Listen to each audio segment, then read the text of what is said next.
ओम नमः शिवाय। नमस्कार दोस्तों, आपके अपने चैनल प्योरिटी ऑफ लाइफ में मैं नीलम शुक्ला आपका बहुत बहुत स्वागत करती हूँ।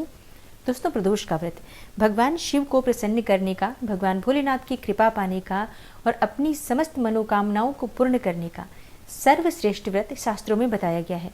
शास्त्रों के अनुसार हर मनुष्य को अपने जीवन में कम से कम एक बार प्रदोष का व्रत अवश्य धारण करना चाहिए, क्योंकि प्रदोष का व्रत धारण करने से समस्त प्रकार के दोषों का शमन हो जाता है।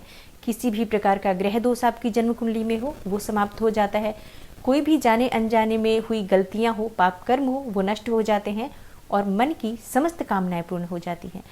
प्रदोष का व्रत ज़्यादातर लोग संतान प्राप्ति की कामना से करते हैं, क्योंकि शास्त्रों के अनुसार प्रदोष का व्रत करने से संतान की प्राप्ति होती है और संतान प्राप्ति के लिए प्रदोष के व्रत को अत्यंत ही श्रेष्ठ और सर्वोत्तम व्रत माना गया है।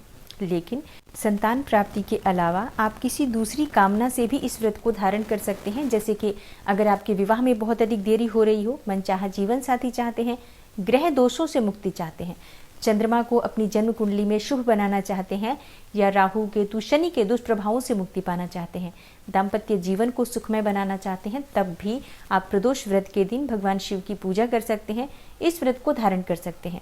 अगर आप व्यापार में, नौकरी में सफलता चाहते हैं, शिक्षा में सफलता चाहते हैं, तब भी प्रदोष का व्रत सर्वश्रेष्ठ माना गया है।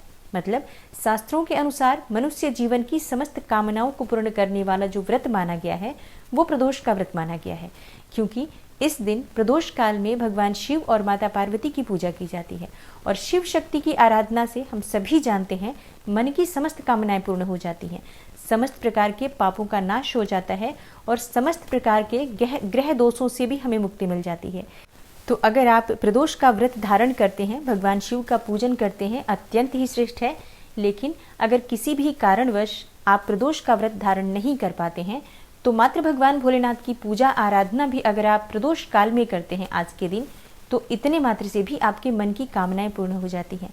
दोस्तों, आज की वीडियो में मैं आपसे बात करने वाली हूँ फाल्गुन मास के कृष्ण पक्ष के प्रदोष व्रत के बारे में। फाल्गुन मास का कृष्ण पक्ष का प्रदोष व्रत कब है, तिथि कब प्रारंभ होगी, कब समाप्त होगी, व्रत हमें कब धारण करना है, पूजा का यानी कि प्रदोष काल की पूजा का शुभ मुहूर्त क्या होगा, और इस बार बहुत ही शुभ योग बना हुआ है प्रदोष व्रत के दिन। तो किस प्रकार से हमें भगवान शिव को प्रसन्न करना चाहिए, कौन सी वस्तुएं उन्हें अर्पित करनी चाहिए, जिससे कि हमारे जितने भी काम हैं जो कि बहुत समय से रुके हुए हों, बहुत समय से कोई हमारी मनोकामना है जो अधूरी है, वो मात्र एक प्रदोष में, यानी इस बार जो प्रदोष का व्रत है, इतने शुभ योग बने हुए हैं कि अगर आप इस दिन ये उपाय करते हैं तो निश्चित ही आपकी कामना पूर्ण होगी। इसलिए वीडियो को पूरा ज़रूर देखिए और अगर आपको आज की वीडियो अच्छी लगे तो लाइक भी ज़रूर कीजिए, शेयर भी ज़रूर कीजिए फैमिली फ्रेंड्स के साथ। और चैनल पर पहली बार आए हैं, अगर अभी तक आपने चैनल को सब्सक्राइब नहीं किया है, तो आज की वीडियो अगर आपको अच्छी लगे तो चैनल को सब्सक्राइब ज़रूर कर लीजिए और बेल बटन को भी प्रेस कर लीजिए। इससे ये होगा कि इस चैनल पर जो नई वीडियो अपलोड होंगी उनकी नोटिफिकेशन आपको सही समय पर प्राप्त हो जाएगी। तो सबसे पहले बात कर लेते हैं कि फाल्गुन मास के कृष्ण पक्ष के प्रदोष व्रत का महत्व क्या है। देखिए, फाल्गुन मास के कृष्ण पक्ष में चतुर्दशी तिथि पर महाशिवरात्रि आती है और उससे पहले त्रयोदशी तिथि का व्रत होता है, यानी प्रदोष का व्रत होता है। तो अगर हम त्रयोदशी तिथि पर भगवान शिव की पूजा आराधना सच्चे मन से करते हैं तो महाशिवरात्रि की पूजा का कई गुना फल हमें प्राप्त हो जाता है, क्योंकि महाशिवरात्रि और त्रयोदशी तिथि यानी प्रदोष का व्रत भगवान शिव और माता पार्वती को समर्पित है। इस दिन हम भगवान शिव की जिस भी कामना से पूजा करते हैं वो हमारी कामना अवश्य पूर्ण होती है। तो अब बात कर लेते हैं कि त्रयोदशी तिथि कब है इस बार, यानी कि प्रदोष का व्रत हमें कब करना है।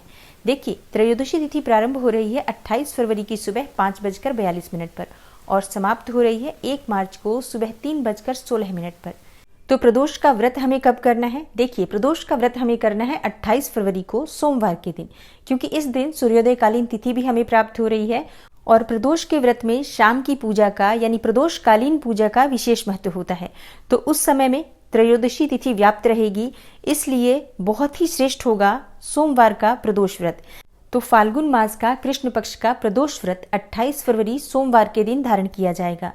और सोमवार के दिन जब प्रदोष की तिथि होती है तो शास्त्रों के अनुसार इस प्रदोष का महत्व कई गुना बढ़ जाता है, क्योंकि सोमवार का दिन भगवान भोलेनाथ को अत्यंत ही प्रिय है और इस दिन प्रदोष जब पड़ता है तो इसे बहुत ही शुभ संयोग माना जाता है। और इसके अलावा 28 फरवरी के दिन यानी कि सोमवार के दिन प्रदोष व्रत के दिन सर्वार्थ सिद्धि योग भी लग रहा है। तो तो सर्वार्थ सिद्धि योग में की गई पूजा प्रार्थना बहुत शीघ्र फलीभूत होती है और पूजा का मंत्र जाप का या अगर आप स्तोत्र पढ़ते हैं इसका फल आपको कई गुना होकर प्राप्त होता है। तो इसलिए सर्वार्थ सिद्धि योग में जब आप प्रदोष काल में भगवान शिव और शक्ति की आराधना करते हैं तो आपके मन की चाहे जो भी कामना हो भगवान शिव और शक्ति की कृपा से वो अवश्य ही पूर्ण होती है। और शास्त्रों के अनुसार प्रदोष व्रत के दिन शाम के समय प्रदोष काल में भगवान शिव साक्षात रूप से शिवलिंग में विराजमान होते हैं। इसलिए आज मंदिर जाकर शाम के समय पूजा अवश्य करना चाहिए। और जैसा मैंने आपको पहले भी बताया, आप बिना व्रत किए भी भगवान शिव और माता पार्वती की पूजा आज जरूर कीजिए। जो लोग व्रत करते हैं वो तो निश्चित ही करते हैं, लेकिन अगर आप प्रदोष का व्रत नहीं कर पाते हैं तो भी आज के दिन पूजा करने मात्र से भी भगवान शिव और माता पार्वती की कृपा आपको प्राप्त हो जाती है। और अब जानते हैं कि अगर आप व्रत करते हैं या पूजा करना चाहते हैं तो किस प्रकार से करें, किस विधि से हमें व्रत करना चाहिए, किस प्रकार से पूजा करना चाहिए। देखिए, अगर आपको व्रत धारण करना है प्रदोष का या फिर पूजा करनी है भगवान शिव की, तो आपको प्रातःकाल जल्दी उठना है, मतलब सूर्योदय से पहले उठ जाएं। ब्रह्म मुहूर्त में उठ जाते हैं तब तो अत्यंत ही श्रेष्ठ है, लेकिन अगर आप ब्रह्म मुहूर्त में नहीं भी उठते हैं तो भी आप सूर्योदय से पहले जरूर उठ जाएं। स्नान इत्यादि करें, उसके बाद से साफ स्वच्छ वस्त्र धारण करके भगवान सूर्यदेव को जल अर्पित करें। इसके बाद अपने घर के मंदिर में भगवान शिव का पूजन करें, भगवान गणेश का पूजन करें, माता पार्वती का पूजन करें, मतलब शिव परिवार का पूजन आपको करना है। पहले घर में कर लीजिए, उसके बाद आप चाहें तो मंदिर जाकर भी पूजा कर सकते हैं। व्रत धारण करना चाहते हैं तो व्रत का संकल्प ले लीजिए कि आज आपका प्रदोष का व्रत है और अगर आपकी कोई विशेष मनोकामना है तो अपनी कामना के निमित्त भगवान से प्रार्थना करते हुए आप व्रत के साथ ही अपनी मनोकामना का भी संकल्प ले लीजिए। अगर आप व्रत धारण करते हैं तो पूरे दिन आपको व्रत रहना है। निर्जल या फलाहार ये भक्तों की अपनी श्रद्धा पर निर्भर करता है। बहुत से भक्त प्रदोष का व्रत निर्जल भी धारण करते हैं, लेकिन अगर आप निर्जल नहीं रह पाते हैं तो फलाहार के साथ यानी कि फल, दूध, चाय या जूस इत्यादि लेकर इस व्रत को धारण कर सकते हैं। दिन भर व्रत धारण करना है। पूरे दिन भगवान शिव के नाम का, मंत्र का, स्तोत्र का स्मरण करते रहें, भजन कीर्तन करते रहें। शाम के समय प्रदोष काल में विशेष पूजा होती है, तो आप चाहें तो घर के पास कोई मंदिर हो तो मंदिर जाकर पूजा कर सकते हैं, और शिवालय नहीं जा सकते हैं, शिव मंदिर नहीं है आपके घर के आसपास, तो अपने घर में भी चाहे तो मिट्टी का छोटा सा शिवलिंग बनाकर पूजा कर सकते हैं, या घर में शिवलिंग है तो उस शिवलिंग की पूजा कर सकते हैं। आज के दिन भगवान शिव का पंचामृत से अभिषेक करने से मन की समस्त कामनाएं पूर्ण होती हैं। दूध, दही, घी, शहद, शक्कर ये पांचों चीजें मिलाकर पंचामृत बनाकर भगवान भोलेनाथ को अर्पित करें। इसके बाद शुद्ध जल से शिवलिंग का अभिषेक करें और भांग, धतूरा, बिल्वपत्र, अक्षत इत्यादि समस्त प्रिय वस्तुएं जो भगवान भोलेनाथ की होती हैं उनसे भगवान शिव का पूजन करना चाहिए। आज हमें भोग क्या अर्पित करना चाहिए भगवान भोलेनाथ को? देखिए, सोम प्रदोष है और प्रदोष के व्रत में वैसे भी सफेद मिठाई भगवान शिव को बहुत प्रिय होती है, तो हमें अवश्य ही सफेद मिठाई का भोग लगाना चाहिए। लेकिन सोम प्रदोष पर विशेष रूप से चावल की खीर बनाकर भगवान शिव को अर्पित करने से मन की समस्त कामनाएं पूर्ण होती हैं। फलों का भोग जरूर भगवान भोलेनाथ को अर्पित करना चाहिए और पूजा पूर्ण होने के बाद कपूर से आरती करें। अगर घर के आसपास कोई भी मंदिर हो तो वहां जाकर एक दीपक अवश्य प्रज्वलित करें। और अब बात करते हैं कि प्रदोष काल की पूजा का शुभ मुहूर्त क्या है। देखिए, प्रदोष काल की पूजा का शुभ मुहूर्त है 28 फरवरी की शाम को 6:20 से रात्रि 8:49 तक। और आज पूरे दिन सर्वार्थ सिद्धि योग रहेगा। 28 फरवरी को सुबह 7:02 से 1 मार्च सुबह 5:19 तक सर्वार्थ सिद्धि योग रहेगा। यानी कि पूरे दिन का जो प्रदोष का व्रत है सर्वार्थ सिद्धि योग में है। तो शाम की पूजा बहुत महत्वपूर्ण है। कर पाते हैं अत्यंत श्रेष्ठ है, नहीं कर पाते हैं शाम की पूजा तो सुबह जाकर भी आप मंदिर में भगवान शिव का अभिषेक कर लीजिए। और अब बात करते हैं सोम प्रदोष के विशेष उपाय के बारे में। देखिए, ये उपाय आप किसी भी मनोकामना से कर सकते हैं। जैसे कि बहुत समय से आपका कोई काम नहीं बन पा रहा हो, चाहे आपके व्यापार में बहुत अधिक रुकावटें आ रही हैं, नौकरी की समस्या है, या शिक्षा में सफलता नहीं मिल रही है, या विवाह अगर आपके होने में बहुत देरी हो रही है, शीघ्र विवाह की कामना है, आप इस उपाय को कर सकते हैं। संतान प्राप्ति में बाधा है, तब भी इस उपाय को कर सकते हैं। अगर आप कर्ज में घिरे हो या आपका पैसा कहीं फंस गया हो और मिल नहीं रहा हो, तो ऐसी स्थिति में भी अगर आप ये उपाय करते हैं तो बहुत शीघ्र आपको लाभ होगा। मतलब किसी भी मनोकामना के लिए आप ये उपाय कर सकते हैं। बस एक ही शर्त है, आप पूरे विश्वास के साथ भगवान भोलेनाथ और माता पार्वती पर पूर्ण श्रद्धा रखकर आप ये उपाय करेंगे। करना क्या है, आपको एक पात्र लेना है, उसमें जल भर लीजिए। अगर गंगा जल हो तो थोड़ा सा गंगा जल डालकर उसके बाद शुद्ध जल से वो पात्र भर लीजिए। अब आपको कुछ सामग्री चाहिए, जैसे कि आपको बिल्वपत्र चाहिए, हरा मूंग चाहिए, शमी का पत्ता चाहिए और गुड़ चाहिए। शमी का पत्ता बहुत ही श्रेष्ठ होता है किसी भी काम में आ रही बाधा को दूर करने के लिए। किसी भी प्रकार की ग्रह बाधा हो, शनि दोषों से मुक्ति चाहते हो, या फिर कोई भी काम ऐसा है जो आप बार बार प्रयास करते हैं लेकिन उसमें सफलता नहीं मिलती है, तो शमी का पत्ता शिवलिंग पर अर्पित करने से समस्त कार्यों में सफलता मिलती है, विघ्न बाधाओं से मुक्ति मिल जाती है। बिल्व पत्र अगर आपके पास 5 हो तो अत्यंत ही श्रेष्ठ है। 5 बिल्व पत्र ना हो अगर आपके पास तो 1 बिल्व पत्र हो तब भी चलेगा।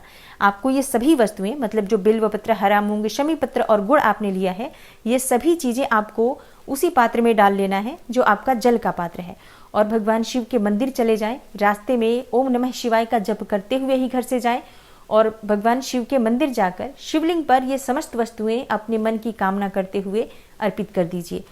जल अर्पित करते समय ओम नमः शिवाय इस मंत्र का आपको जप करना है, या चाहे तो आप महामृत्युंजय मंत्र का भी जप कर सकते हैं। मतलब मंत्र जाप अपनी इच्छा पर आपके निर्भर करता है, किसी भी मंत्र के द्वारा आप ये जल अर्पित कर सकते हैं। इसके बाद आप वहीं पर भगवान शिव के मंदिर में बैठकर थोड़े समय भगवान शिव के किसी भी मंत्र या स्तोत्र का पाठ कर सकते हैं। भगवान भोलेनाथ के निमित्त शिव मंदिर में आपको दीपक अवश्य प्रज्वलित करना है। आप चाहे तो शुद्ध घी का भी दीपक प्रज्वलित कर सकते हैं, और शुद्ध घी ना हो तो तिल तेल का भी प्रयोग कर सकते हैं, लेकिन दीपक अवश्य प्रज्वलित करना है। भगवान शिव के मंदिर में शाम के समय संध्या काल में दीपक प्रज्वलित करने से रास्ते में आ रही समस्त रुकावटें दूर होती हैं, जीवन के अंधेरे समाप्त होते हैं, जीवन से संघर्ष समाप्त होता है। इसलिए आप अगर मंदिर जाते हैं तो जरूर वहां पर दीपक प्रज्वलित करें। अपने मन की जो भी कामना है भगवान भोलेनाथ से उसे पूर्ण करने के लिए प्रार्थना करें, और जो भी समस्याएं हैं उन्हें दूर करने के लिए प्रार्थना करें। जो भी हमसे जाने अनजाने गलतियां हो जाती हैं व्रत में, पूजा पाठ में, या किसी भी और तरीके से इस जन्म में या पूर्व जन्म के जो भी हमारे पाप कर्म हो, वो समस्त प्रकार के पाप कर्म नष्ट हो, ऐसी मन से भगवान भोलेनाथ से प्रार्थना कीजिए।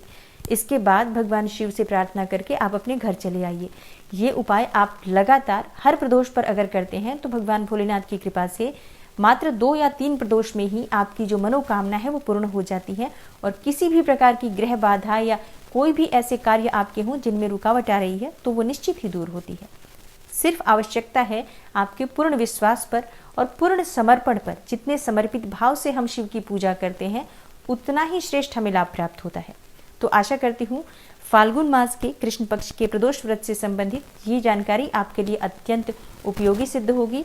अगर आपको आज की वीडियो अच्छी लगी हो, लाइक ज़रूर कीजिए, शेयर कीजिए फैमिली फ्रेंड्स के साथ, और चैनल पर पहली बार आए हैं, अगर अभी तक आपने चैनल को सब्सक्राइब नहीं किया है तो आज की वीडियो अगर आपको अच्छी लगे तो चैनल को सब्सक्राइब ज़रूर कर लीजिए और बेल बटन को भी प्रेस कर लीजिए। इससे ये होगा कि इस चैनल पर जो नई वीडियो अपलोड होंगी उनकी नोटिफिकेशन आपको सही समय पर प्राप्त हो जाएगी। मैं मिलती हूँ आपसे अगली वीडियो में, तब तक के लिए नमस्कार।